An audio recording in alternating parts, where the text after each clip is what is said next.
Chez Bodin-Châteauneuf, on aime relever des défis, et particulièrement en matière de restauration d'ouvrages d'art. Que ce soit un viaduc inaccessible au fin fond de la Corrèze, un pont enjambant un grand axe de circulation maritime au Havre ou l'installation de dispositifs coupe-feu sur la cathédrale Notre-Dame.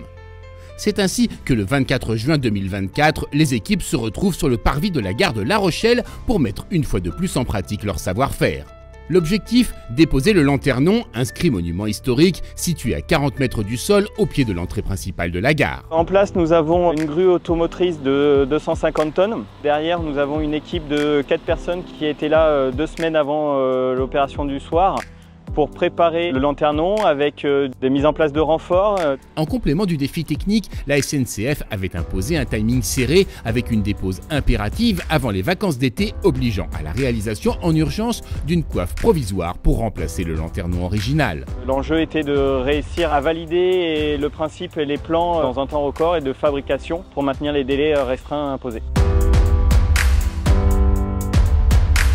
La première partie était de mettre en place l'élinguage en partie haute et pour qu'une personne réceptionne via une nacelle automotrice de 40 mètres. Donc la difficulté était effectivement de faire cette opération à 40 mètres du sol.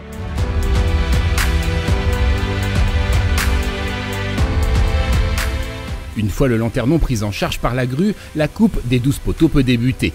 Et de l'avis des opérateurs, c'était de l'acier d'excellente qualité. J'aurais cru qu'elle se coupait mieux que ça quand même. On prend plaisir. 22h45, l'arrivée du dernier train en gare marque le début des opérations de levage. Le choix Bodin-Châteauneuf, c'est parce qu'ils ont su répondre en fait à notre demande et apporter leur expertise sur cette intervention qui était pour nous très délicate.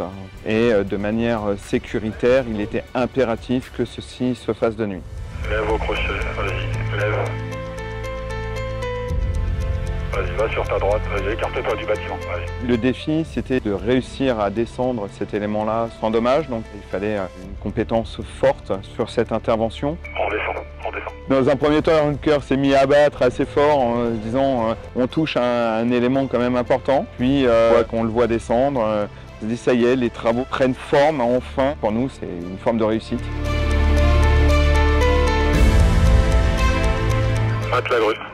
Vas-y, moule doucement. La deuxième étape, après cette dépose, c'est la repose d'une couverture provisoire nécessaire à l'étanchéité en fait, de la partie haute de la tour de l'horloge, de manière à préserver l'ouvrage qui se trouve en dessous. Vas-y, à mouler.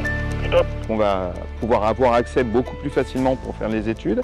Et puis, par la suite, on va donc lancer cette phase de rénovation et puis le reposer une fois qu'il sera rénové.